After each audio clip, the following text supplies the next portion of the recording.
Hello, नमस्कार। Welcome to Educatious. आज है 15th ऑफ जनवरी 2024 and we are back with our daily Economic Times analysis. Daily Economic Times analysis Educatious platform की एक मुहिम है सो दैट आपको कम समय के अंदर complete analysis related to the business news as well as economic news हम आपको प्रोवाइड करवा सकें। बेसिकली सिविल सर्विसेज एग्जामिनेशन के, यूपीएससी, इंडियन इकोनॉमिक सर्विस या फिर जो भी कोई अर्थ जगत की खबरों के अंदर रुचि रखता है उन लोगों के लिए हमारा एक एजुकेशनल इनिशिएटिव है। बात करें सीएसआईआर की केस रिक्रूटमेंट, जिसको हम असिस्टेंट सेक्शन ऑफिसर या फिर सेक्शन ऑफिसर रिक्रूटमेंट 2024 जिसका नाम दिया गया है, उससे रिलेटेड हमारे एडुकेशियस प्लेटफॉर्म पे ऑन द एंड्रॉइड ऐप और web platform we have launched a detailed test series and the first two mock tests have been made live, which are free of cost. I would request the aspirants appearing for the CSIR case recruitment to visit the platform and attempt those tests. You can also attempt the test directly without even downloading the app by going into the link given below. Let's start with our today discussion related to economic times. KKR will deploy next $10 billion in India faster than before. जो KKR company है, जो कि equity investment की company है, जो India को लेके बहुत ही पॉजिटिव आउटलुक रखती है, उनके जो एक one of the partner of KKR mister Henry crevice, who is 80-year-old, and he is astounded by the India's economic development, making him want to know more about our economy, meeting young entrepreneurs and mingle with policy makers every time he visit India. During his recent India visit, he met approximately 50 founders and CEO in 5 days. Matlab, that was with such pace. He met a lot of community or business community as well as CEOs, and he is very much positive regarding the India's outlook, economic outlook. And he said that though we have invested $10 billion, we have deployed $10 billion in India since opening of our office in 2009, but we will be increasing our pace of investment in coming times. KKR also invest in China along with other countries, but now they are very much positive about India's outlook. So आने वाले समय में KKR बहुत ज्यादा investment India के अंदर करने वाली है। Moving on to next, Religare fin funds diverted to UK tax haven Jersey ED. Religare से रिलेटेड हमने लास्ट 2-3 वीक्स में काफी न्यूज देखी, जैसे कि जो कि रेलिगेयर फिनवेस्ट लिमिटेड की जो पेरेंट कंपनी है रेलिगेयर एंटरप्राइज लिमिटेड, उसके अंदर आपने देखा कि प्रोमोटर्स को और मैनेजमेंट को लेके काफी डिस्प्यूट चल रहे थे between the Burman's and the current management, current board of directors. Controlling को लेके इनके काफी डिस्प्यूट चल रहे थे, जिसके बाद इन्होंने सेबी को या फिर और एंटिटीज को भी अप्रोच किया था related to acquiring the control over the REL, Religare enterprise limited board. But अभी इसकी एक रिसेंटली ईडी ने क्या किया है, एक रेलिगेयर फिनवेस्ट लिमिटेड, इसकी एक सब्सिडरी कंपनी है रेलिगेयर फिनवेस्ट लिमिटेड, उसके ऊपर चार्जेस लगाए हैं मनी लॉन्ड्रिंग के, जिसके अंदर उन्होंने बताया है कि इन्होंने फंड्स को डाइवर्ट किया है। एक ब्रिटिश टैक्स हेवन टेरिटरी है जर्सी के थ्रू इन्होंने फंड्स को डाइवर्ट किया है, which is the loss of the hard earned money of public. The federal agency had recently reached out to Jersey's authority, the biggest of the Channel Islands, seeking information about the alleged proceed of crime. Basically जो हमारी ED है ना, उन्होंने वहां की agencies को reach out किया है, उन्होंने एक लेटर भेजा है। That letter is known as letter rogatory. This is important from exam point of view for civil service aspirants. It can be asked in your prelims that what is the meaning of letter rogatory is LR. It is a formal request from one jurisdiction to another seeking assistance.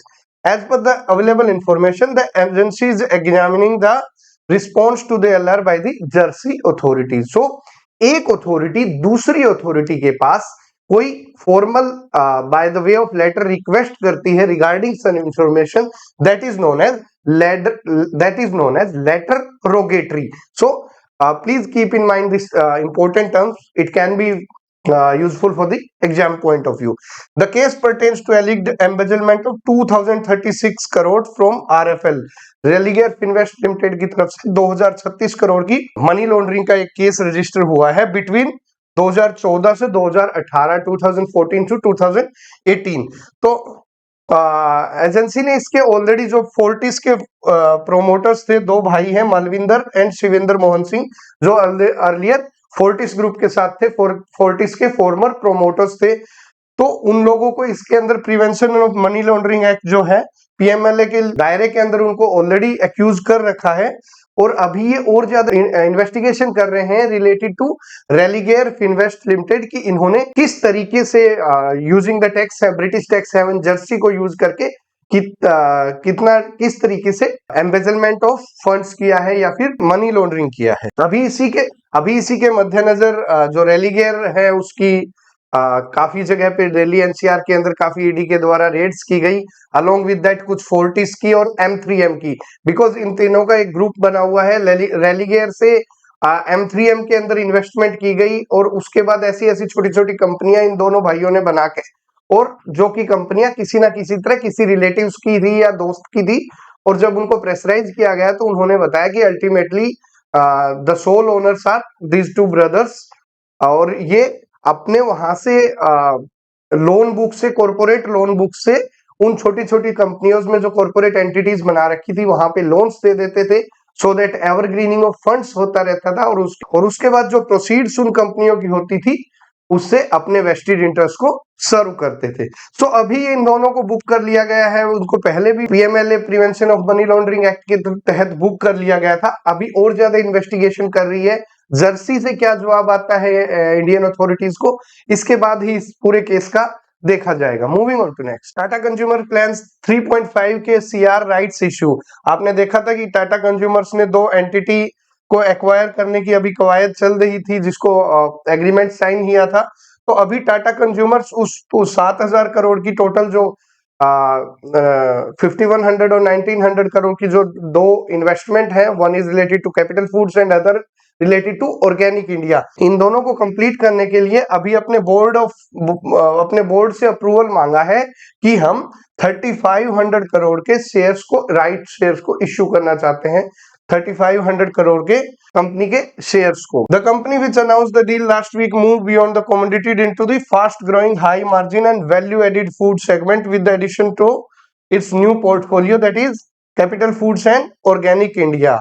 तो Organic India का हमने already discuss किया कि T के brands हैं, वो आने के बाद जो टाटा टी ऑलरेडी एक प्रीमियम ब्रांड है, उसके पास जो हेल्थ सप्लीमेंट्स या फिर ऑर्गेनिक टी के जो ब्रांड रहेंगे, ऑर्गेनिक के अंदर उनका काफी स्ट्रॉन्ग होल्ड हो जाएगा, और वो लार्ज बेस ऑफ कंज्यूमर्स को कवर अप कर पाएंगे। Moving on to next, PSU to charge up government's rooftop solar scheme. अभी क्या है, जो रूफटॉप सोलर स्कीम है, घरों के ऊपर, रेसिडेंस के ऊपर रूफटॉप सोलर पैनल लगाने के लिए, तो पहले गवर्नमेंट क्या था, एक सब्सिडी पैटर्न अपनाया था, उसको अभी थोड़ा सा चेंज करने की कवायद में चल रही है, और इसके अंदर जो पावर से रिलेटेड पब्लिक सेक्टर एंटिटीज है उनको रोप इन करना चाह रही है। The government is set to enlist state-powered public power sector companies such as NTPC, NHPC, Power Grid Corporation, SJVN, etc. to push its household to adopt the rooftop solar program.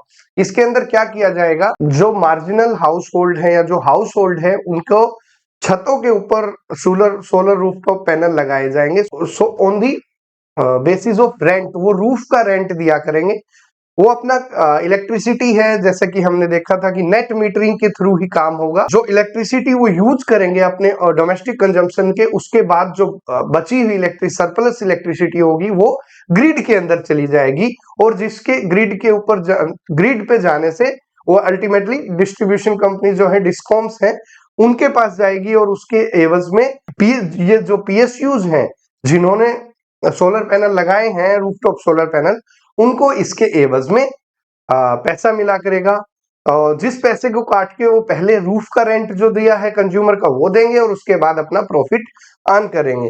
तो basically ये rooftop solar panel जो scheme है उसके अंदर थोड़ा बदलाव किया जा रहा है, और पब्लिक सेक्टर एंटिटीज को इसके अंदर लिया जा रहा है। Guidelines should to be announced soon would allow this public sector units to cover the installation cost for the solar system. मतलब टोटल इंस्टॉलेशन कॉस्ट किसकी होगी, पब्लिक सेक्टर एंटिटीज की होगी, and offer a rent for using the roof tops of houses.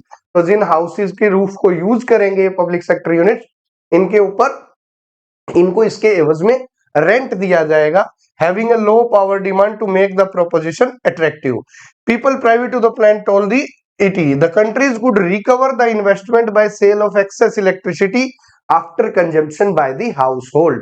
तो ये एक अच्छी scheme बनाई जा रही है गवर्नमेंट के द्वारा, सो दैट ये पावर सेक्टर की जो कंपनियां हैं ये रूफटॉप सोलर पैनल लगाएंगी, जिस हाउस होल्ड के उसके ऊपर लगेगा उसको रेंट भी मिलेगा, अल्टीमेटली उसको इलेक्ट्रिसिटी कंजम्पशन भी मिलेगा, and after deducting that domestic consumption, जो सरप्लस कंजम्पशन होगा वो डिस्कॉम्स में दे दिया जाएगा, जिसके एवज में ये पब्लिक सेक्टर अंडरटेकिंग जो इंस्टॉलेशन कॉस्ट वगैरह है उसके लिए वो कवर अप कर पाएंगी। तो ये अच्छी स्कीम है, अभी ऑन द मेकिंग है, गाइडलाइंस तैयार की जाती हैं, फाइनल गाइडलाइंस जब भी आएंगी we will discuss in details. Moving on to next, creditors से yes to fresh bids to go first. जो गो फर्स्ट एयरलाइंस के बार बार हम देख रहे थे कि जो लास्ट लाइन रिजोल्यूशन की वो डेडलाइन पार हो चुकी थी नवंबर में, और उसके पार होने के एक महीने बाद तीन एंटिटीज ने अपने एक्सप्रेशन ऑफ इंटरेस्ट दिखाए थे, जो कि हमने देखा था कि एक शारजा की बेस्ड थी स्काई वन कंपनी थी, दूसरी एक अफ्रीका का फोकस्ड सैफ्रिक इन्वेस्टमेंट फंड था, और तीसरी अपनी डोमेस्टिक एयरलाइंस जो कि थोड़ी सीरियस कंडीशन में दिख रही थी, दैट वाज स्पाइसजेट। इन तीनों ने अपने एक्सप्रेशन ऑफ इंटरेस्ट सबमिट किए थे, और उसके बाद दो और entities US based NS aviation and plan IT, ये दो कंपनी और हैं जिन्होंने अपने एक्सप्रेशन ऑफ इंटरेस्ट दिए हैं for the revival of go first airlines के।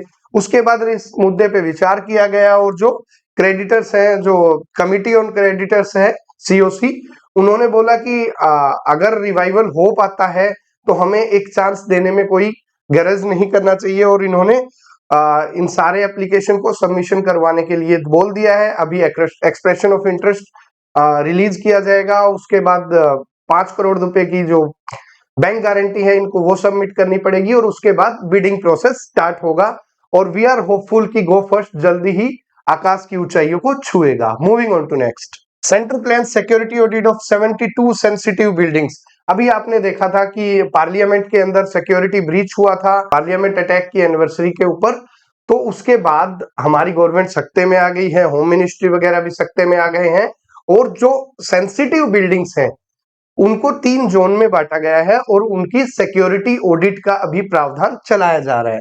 In the wake of the recent incident of the parliamentary security breach, the center is planning to conduct a security audit of 72 sensitive government buildings। तो 72 sensitive government building है, जैसे कि important buildings देख लीजिए, north block जहां पे home ministry रहती है, साउथ ब्लॉक शास्त्री भवन, उद्योग भवन, विकास भवन, जवाहरलाल नेहरू भवन, कृषि भवन, एटसेट्रा एटसेट्रा एटसेट्रा। तो अभी जो सीआईएसएफ है, central industrial security force, secretarial security force, SSF और सीआरपीएफ, ये 3 जो एंटिटी हैं, 3 ये सिक्योरिटी एजेंसी हैं, इनको ये जिम्मा होता है कि इन बिल्डिंग्स की सिक्योरिटी का जिम्मा इनके पास होता है। तो अभी जो 3 ये जो सेंसिटिव बिल्डिंग्स है उनको 3 कैटेगरी में बांटा गया है। कैटेगरी ए जो बेसिकली हाईली सेंसिटिव बिल्डिंग्स रहेंगी, कैटेगरी बी जो सेंसिटिव जोन में रहेंगी, और category C is least sensitive. जो पहली 2 कैटेगरीज है वहां पे armed forces are responsible for preventing of countering attempts by forced entry, forcible entry के लिए पहली 2 कैटेगरीज हाईली सेंसिटिव और सेंसिटिव में आर्म्ड फोर्सेस का जिम्मा रहता है। इसके लिए एक डेडिकेटेड सीआईएसएफ यूनिट भी बनाई गई है जिसका नाम है जीबीएस, गवर्नमेंट बिल्डिंग सिक्योरिटी, जो कि गवर्नमेंट बिल्डिंग की सिक्योरिटी का जिम्मा उठाती है, और एक सेक्रेटेरियल सिक्योरिटी ऑर्गेनाइजेशन भी है होम मिनिस्ट्री के अंदर, जो कि गवर्नमेंट बिल्डिंग्स की सिक्योरिटी का जिम्मा रखती है। एसएसएफ जो है, जो सेक्रेटेरियल सिक्योरिटी फोर्स एसएसएफ है, वो बेसिकली एक सिविलियन अनआर्म्ड फोर्स। आप कभी भी अगर विजिट किए होंगे, ये मिनिस्ट्री ऑफ होम अफेयर्स के अंडर आती है, कभी भी अगर किसी सेंसिटिव बिल्डिंग के अंदर गए होंगे, जैसे कि उद्योग भवन, कृषि भवन या फिर श्रम शक्ति भवन, तो वहां पे आपको एक मिनिस्ट्री ऑफ होम अफेयर्स का पास बनवाना पड़ता है, जिसके लिए आपको अपना आई कार्ड चाहिएगा, आधार कार्ड चाहिएगा, और रिकमेंडेशन चाहिए कि जिस ऑफिसर के पास आपको जाना है या जिस ऑफिस में आपको विजिट करना है वो वहां से अप्रूवल देंगे। उसके बाद by using all these things like Aadhaar card and all, after verification of your identity, आपको पास बना के दिया जाता है, जिस पास के एवज में आप वहां पे with in the working hours आप विजिट कर सकते हो। तो ये काम होता है सेक्रेटेरियल सिक्योरिटी फोर्स का। तो अभी ये फोर्सेस को अभी सिक्योरिटी ऑडिट का जिम्मा दिया गया है, और after this sensitive, highly sensitive and least sensitive को कैटेगराइज करने के बाद अब इन बिल्डिंग्स का सिक्योरिटी ऑडिट किया जाएगा, सो दैट ऐसे अनटावर्ड इंसिडेंट जो कि अभी रिसेंटली हुए पार्लियामेंट सिक्योरिटी ब्रीच के दौरान, ऐसे दोबारा ना रिपीट हो पाए। Moving on to next, minimum wages may be hiked before polls. बात करें मिनिमम वेजेस की, तो जो मैंडेटरी मिनिमम वेजेस हैं उनका भी अभी गवर्नमेंट जो है उसको रिवाइज करने की कवायद में है, just before the polls. Usually ये अप्रैल के माह के अंदर मिनिमम वेजेस के रेट्स रिवाइज होते हैं, जो कि आप लोग जो चीफ लेबर कमिश्नर की आधिकारिक वेबसाइट www.clc.gov.in/मिनिमम वेज अगर आप डालेंगे तो आपको जो करंटली जो मिनिमम वेज चल रहे हैं after revision of VDA, variable dearness allowance, वो आप वहां से देख सकते हैं। तो गवर्नमेंट ने इस संदर्भ के अंदर एक एक्सपर्ट कमेटी बनाई थी, जो कि एसपी मुखर्जी की अध्यक्षता में बनाई गई थी 2021 में, 2021 में, for a period of 3 years until June 2024।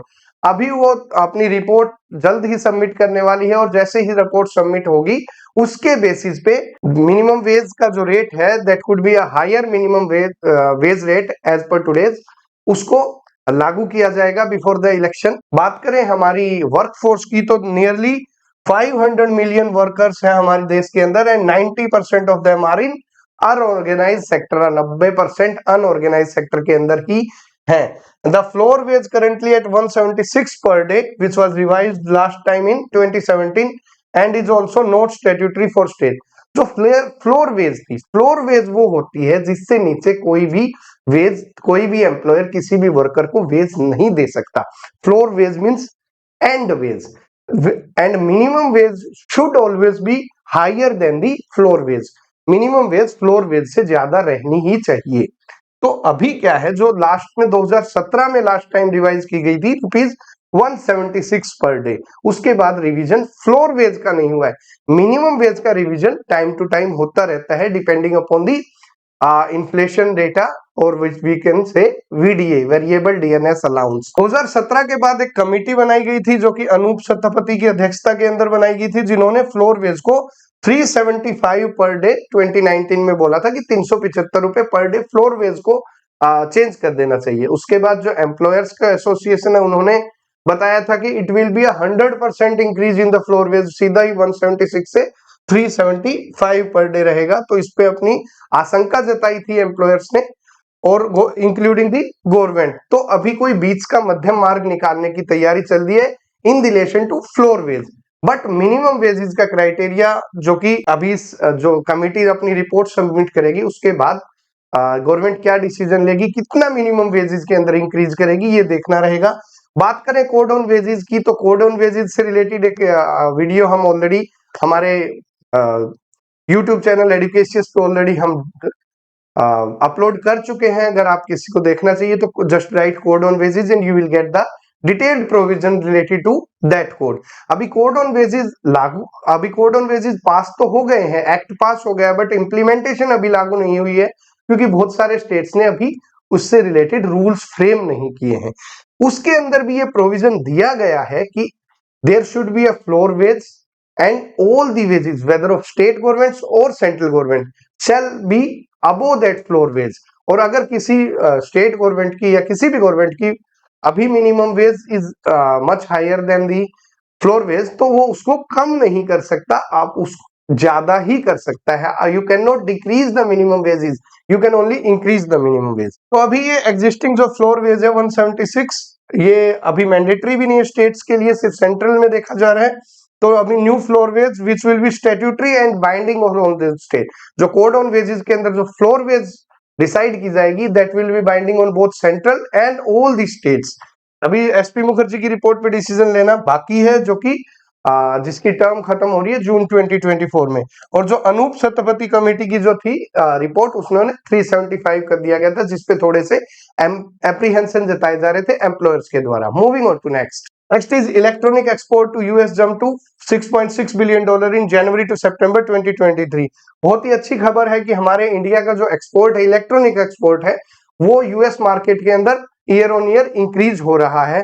जब से ये चाइना के ऊपर जो टैरिफ, ट्रम्प टैरिफ जिसका वर्ड नाम दिया गया था, इलेक्ट्रॉनिक आइटम्स पे जो टैरिफ ड्यूटी बढ़ाई गई थी यूएस ने, जिसको हम ट्रम्प टैरिफ, उसके बाद से चाइना का एक्सपोर्ट कम होता जा रहा है, जो कि करीबन 46% से 23% रह गया है, 24% रह गया है। और इंडिया का जो एक्सपोर्ट है वो ईयर ऑन ईयर इंक्रीज होता जा रहा है। और अगर बात करें अभी करंटली, तो जनवरी से सितंबर के बीच में $6.6 बिलियन यूएस डॉलर हमारा इंक्रीज हो गया, जो कि करीबन 253% का उछाल आया है। हमने 253% इंक्रीज हुआ है हमारा India electronics export to US. जो लास्ट ईयर जो था $2.6 बिलियन था, इसमें 253% का उछाल देख के $6.6 बिलियन हो गया, that to between January to September only.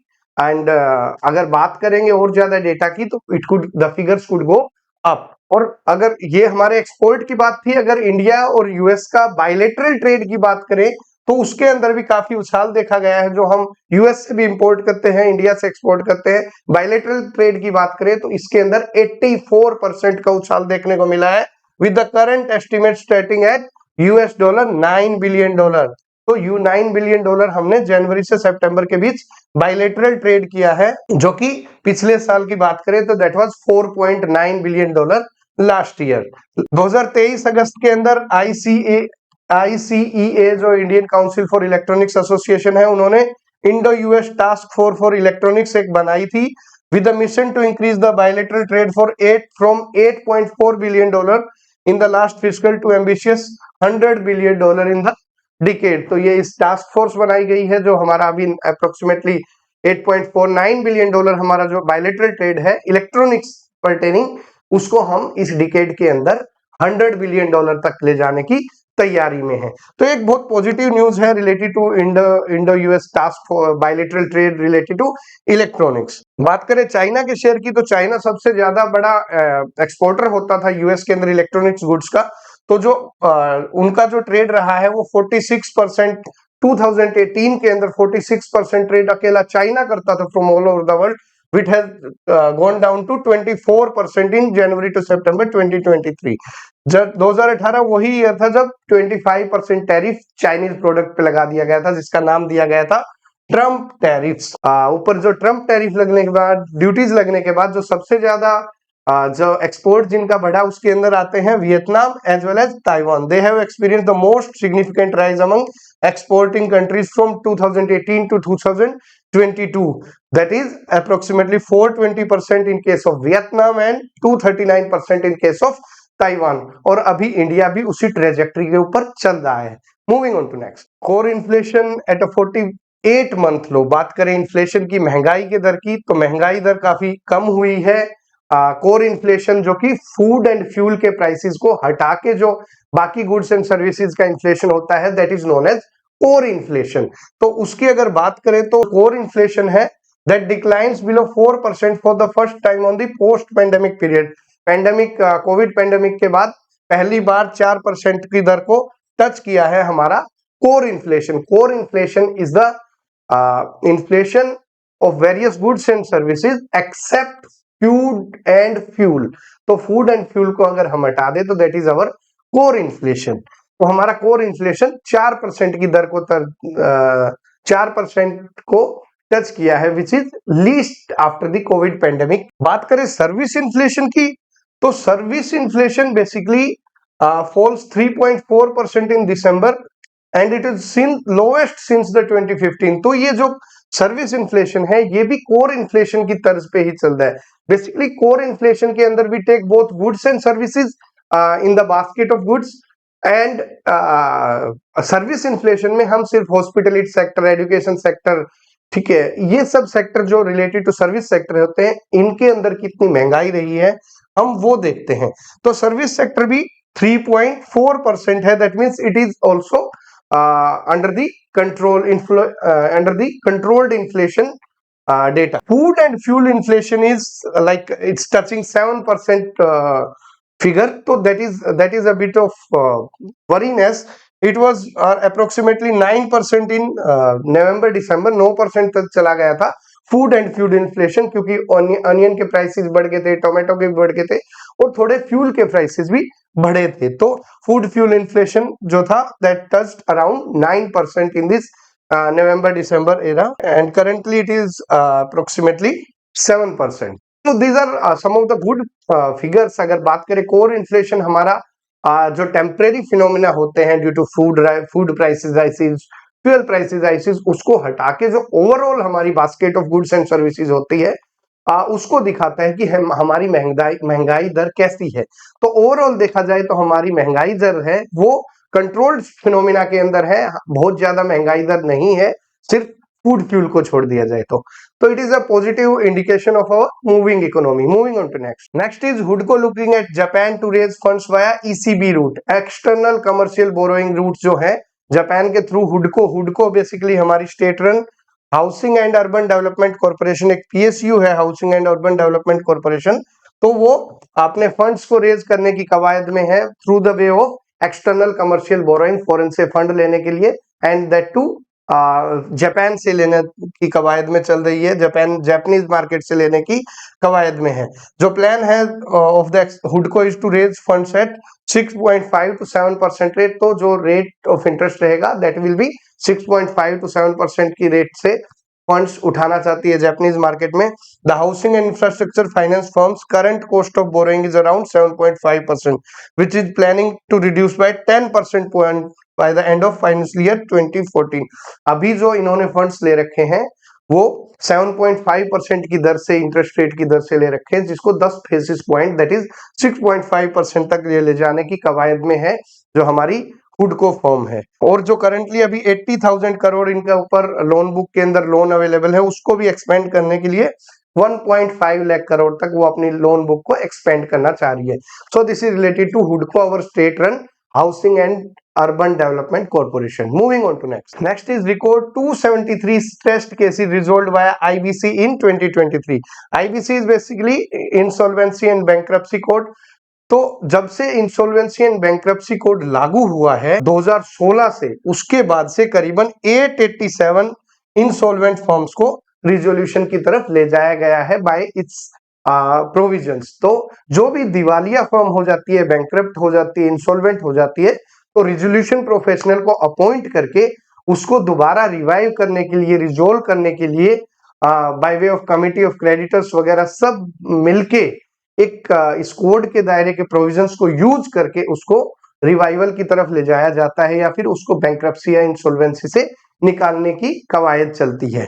तो इसी तरह 2022 के अंदर 160 डेट रिजोल्यूशन किए गए थे, जो स्ट्रेस्ड कंपनियां थी उनके रिजोल्यूशन किए थे 160 कंपनियों के, और उन्होंने 20,860 करोड़ ही वो फेच कर पाए थे 2022 में, 20,000 करोड़ तक ही निकाल पाए थे।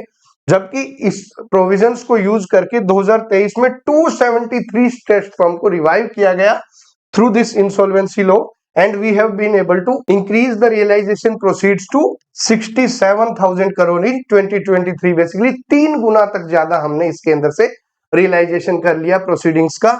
तो as per insolvency and bankruptcy board के डेटा को देखते हुए तो ये साल जो बैंक्रप्ट फर्म्स हुई थी, स्ट्रेस्ड फर्म हुई थी, उनके लिए अच्छा हुआ, और जो क्रेडिटर्स थे उनको अपना काफी क्लेम्स मिल गया था। तो ये जो 2023 के अंदर जो हमारी रिकवरी हुई है, इन्वेस्टर के काफी इंटरेस्ट रहे थे स्मॉल एंड मीडियम एंटरप्राइजेस जो कि स्ट्रेस हो गई थी उनके अंदर इन्वेस्टमेंट करने में, और सबसे ज्यादा बड़ा ग्रुप तो SREI जो श्रेय ग्रुप है उसके थ्रू ही ये बहुत ज्यादा प्रोसीडिंग्स हम निकाल पाए। करीबन श्रेय इक्विपमेंट फाइनेंस एंड श्रेय इंफ्रास्ट्रक्चर फाइनेंस, इन दोनों की सितंबर क्वार्टर के अंदर जो रिजोल्यूशन हुआ उनके अंदर से करीबन 13,785 करोड़ रुपए हम आईबीसी प्रोविजंस के थ्रू निकाल पाए हैं as against the admitted claims of 33,000। That means approximately more than 35% हम यहां से रिवाइव कर पाए as against the claims of the creditors through the provisions of IBC codes. अभी जो रिजोल्यूशन प्रोसेस है वो और ज्यादा तेज होने की संभावना है आने वाले समय में, क्योंकि एक इंटीग्रेटेड पोर्टल बनाया जा रहा है गवर्नमेंट के द्वारा for the easy flow of information under this insolvency cases. तो पोर्टल के अंदर जो एंटिटी रहेंगी जो इंसॉल्वेंसी इकोसिस्टम की जितनी भी एंटिटीज इन्वॉल्व होती हैं वो सारी उस पोर्टल का हिस्सा रहेंगी, जैसे कि कंपनी लॉ ट्रिब्यूनल है, IBC board of India, insolvency and bankruptcy board of India है, इंफॉर्मेशन यूटिलिटीज है, रिजोल्यूशन प्रोफेशनल जो अपॉइंट किए जाते हैं, मिनिस्ट्री ऑफ कॉर्पोरेट अफेयर्स या फिर national company law appellate tribunal, सभी उस इंटीग्रेटेड पोर्टल का हिस्सा होंगे ताकि लोगों को इजीली जानकारी मिल सके और ऐसी स्ट्रेस फॉर्म को रिवाइव किया जा सके through the provisions of IBC code, insolvency and bankruptcy code. Moving on to next. Regulatory sandbox approach needed to deal with cryptos, said GTRI. जो GTRI है एक थिंक टैंक है GTRI, उन्होंने कहा है कि इंडिया को एक रेगुलेटरी सैंडबॉक्स अप्रोच अपनानी चाहिए with relation to crypto products. अभी आपने देखा था कि क्रिप्टो एक्सचेंज के ऊपर इंडिया ने काफी स्ट्रॉन्ग स्टैंड लेते हुए जो फॉरेन बेस्ड क्रिप्टो एक्सचेंजेस थी उनको पोर्टल से डाउन कर दिया गया, ऐप स्टोर से लगा लीजिए चाहे एंड्रॉइड से डाउन कर लिया गया, जिसके अंदर सबसे बड़ा बाइनेंस जो क्रिप्टो एक्सचेंज थी उसका था। अभी एक जीटीआरआई थिंक टैंक है, एनालिस्ट है, उन्होंने बताया है कि इंडिया को कोई भी ऐसे क्रिप्टो वगैरह से रिलेटेड जो भी क्रिप्टो प्रोडक्ट्स से को रेगुलेट करने के लिए एक रेगुलेटरी सैंडबॉक्स अप्रोच अपनानी चाहिए। रेगुलेटरी सैंडबॉक्स अप्रोच क्या होती है? It usually refers to live testing of new products or services in a controlled or test regulatory environment for which the regulators may or may not be permit certain relaxation for the limiting purpose of testing। कहने के मतलब ये है कि जो regulatory sandbox approach है उसमें कोई नए प्रोडक्ट आते हैं, जैसे क्रिप्टो करेंसी नया प्रोडक्ट आया था, तो इस तरह के जो नए प्रोडक्ट्स आते हैं या फिर अभी देख लीजिए आर्टिफिशियल इंटेलिजेंस नया प्रोडक्ट है, तो ऐसे प्रोडक्ट्स को रेगुलेशन, हार्श रेगुलेशन लेने से पहले जो टेस्टिंग स्टेज होती है उस टेस्टिंग स्टेज पे अपने जो उसकी टेस्टिंग करने के लिए अपने जो रेगुलेटरी प्रोविजंस है उसको थोड़ा रिलैक्स या कंट्रोल्ड वे में यूज करना चाहिए, सो दैट उसका आने वाले फ्यूचर पे क्या इंपैक्ट रहेगा वो एनालिसिस किया जाए, वो असेस किया जाए। सो this is regulatory sandbox approach. So this is all for today's economic times analysis. I'm again repeating for all those who are appearing for CSIR assistant section officer or section officer case examination 2024. You may attempt the free mock test. The link is given below in your description box. We'll meet tomorrow with the new edition of the economic time analysis. Till then, stay with me, stay with Educasius. Jai Hind, Jai Bharat.